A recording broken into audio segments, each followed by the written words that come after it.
Toys for Bob is hiring even more people. What could this mean? Well, let's talk about that.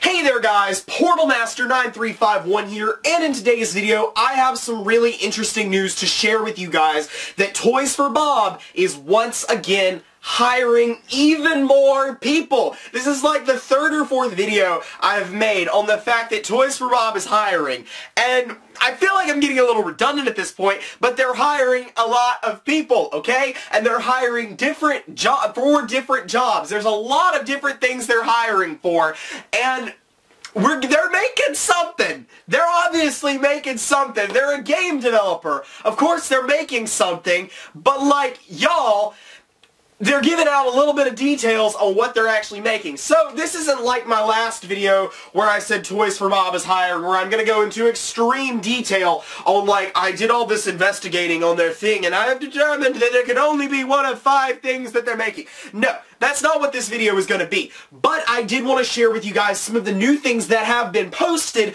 on Toys for Bob's website since the last time I checked. So I did want to send a shout out to Skyfan91 for actually pointing this out to me. He may have some issues in the past, me and him may have some issues in the past, but he is pretty reliable on pointing this stuff out to me. So huge shout out to him for actually pointing this stuff out and always staying on the ball with what they are doing and letting me know so that I can inform you guys of this development. So what is Toys for Bob hiring for? Well, level designers, enemy designers, and Q&A testers. Now, let's actually take a look at what these jobs are trying to do.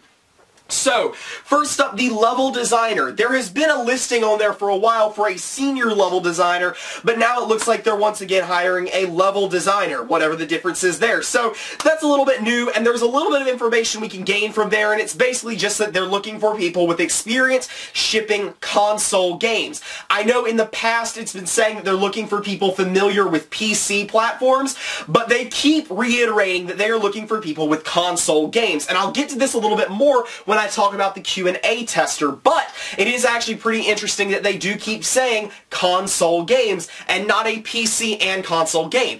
Now, for those of you wondering why that might be important, there are people that have been suggesting that Toys for Bob is getting turned into another development studio to work on Destiny. Well, the reason that they can't be working on Destiny is because not only are these people being hired to work on an unannounced project, as it says there, it says it's an unannounced title in the job description and what it's actually looking for, but also it says that they are looking for people with experience on just the console game development. And so that is another reason that it can't be Destiny, because Destiny is available on the PC. So it cannot be Destiny. Destiny 2 is on the PC and console. So it literally cannot be Destiny because there's no way that they're going to hire a development team to only work on the console version of Destiny. That's just not how game development works. So the enemy designer is a little bit similar, but it basically is just saying that they are looking for, you know, people to develop enemies that work within the world. And it also says that for the level designer. That was something important I left out. They're looking for levels that the characters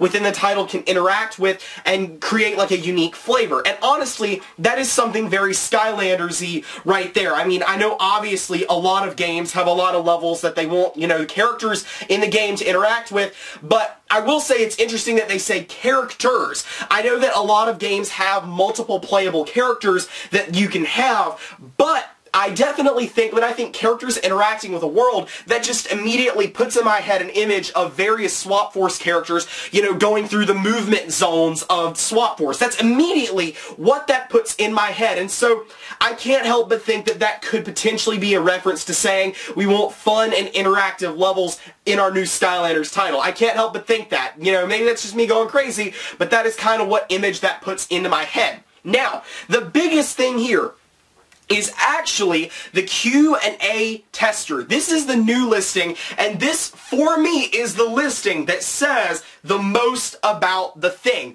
So, first up, who are they looking for a Q&A tester? You do not have to have a lot of qualifications. You have to be 18 years old and have graduated high school. They are not looking for people that have a, bachelor's degree in computer science to do this stuff. They're not looking for that. They're looking for your everyday person that just has a high attention to detail and can catch problems with their games. So, that means that they are looking for people to test a game that is very far along in development. They would not be hiring Q&A testers for a half-baked game that's nowhere near being done. Q&A testers are only brought in once a product is at least semi-playable, and I guarantee you that this game is releasing this year. That, for me, confirms that it's coming this year. Whatever they're working on is coming this year, and more than likely, we'll find out what it is at this upcoming press conference, which is, again, why it is such a big deal that we all tune into that press conference, because odds are we're going to find out what this is, whether it's Skylanders, whether it's not, we're going to find it out, and that's going to be big, and I'm telling you guys that. But that's not the only thing that's important about the Q&A tester. Other than its existence, there are other important things in there. It once again reiterates that they are looking for people that are familiar with Nintendo, Microsoft, and Sony standards. That implies that whatever game they are working on is going to release on the Nintendo Switch, the PS4, and the Xbox One at a minimum. It may release on the Wii U, PS3, and Xbox 360, but either way, it is at least going to be releasing on all three latest versions of each of those platforms, the Switch, the PS4, and the Xbox One. Now, again, this reiterates it's not on PC, and that means it's not Destiny, and it could be Call of Duty, but let's be honest, y'all. Is Toys for Bob gonna work on Call of Duty? No, they're not. Now, the other thing that people are saying that this could be, and I've said in the past that it could be, is a Spyro Remake. And this was pointed out to me by a lot of people, actually. Spyro's Remake will probably be PS4 exclusive. I think Spyro's getting a remake, y'all. I really, really do.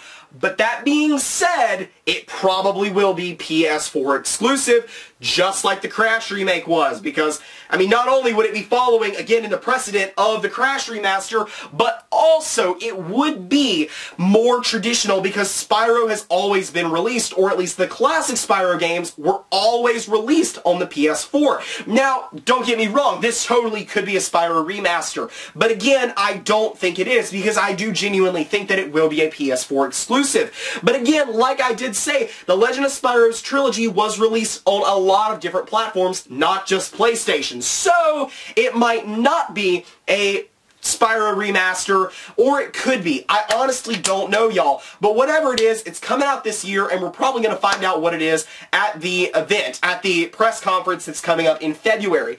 I will say, though, that if it comes down to the press conference in February and we get confirmed that there's not going to be a Skylanders game this year, then more than likely it is a Spyro remake, and they're just not going to announce it until E3 of this year. That would not surprise me at all. But I do genuinely think that if it is a Skylanders game, we're going to get confirmation of a new Skylanders game at this press conference. So, I don't know. It's not going to be confirmed. It's not going to be like, if they don't say anything at the press conference, it doesn't confirm that it's not a Skylanders game, but it does make it look increasingly less likely that it is one. But either way, Toys for Bob is cooking up something big, and they are really hiring for it. Like, heck, they put a new job listing on there as well that is literally a job hiring people for other jobs. It's a temporary recruiter position so that they can fill some of these things, because they're still on their website and they're not filling these things, and they're posting like 5 new job listings a week, y'all. So as this goes on, as they put more listings on their website, and as we approach this financial report, I will continue to keep you guys updated, because this is big news, and this is probably the closest thing to actual Skylanders news that we have had in months upon months, and that really excites me, and I really want to make sure that all of you guys are staying up to date on all of these developments. But anyways, that is all I have for you guys today. This has been Portal Master 9351. Tell me down in the comments what you think about this. Do you think we're on to something? Do you think I'm going crazy about this whole Skylanders 7 in 28 team thing. I honestly don't know, y'all. Tell me down in the comments what you think. Anyways, that is all I have for you guys today. This has been Portal Master 9351. Remember to like, comment, and subscribe, and I will see you guys next time.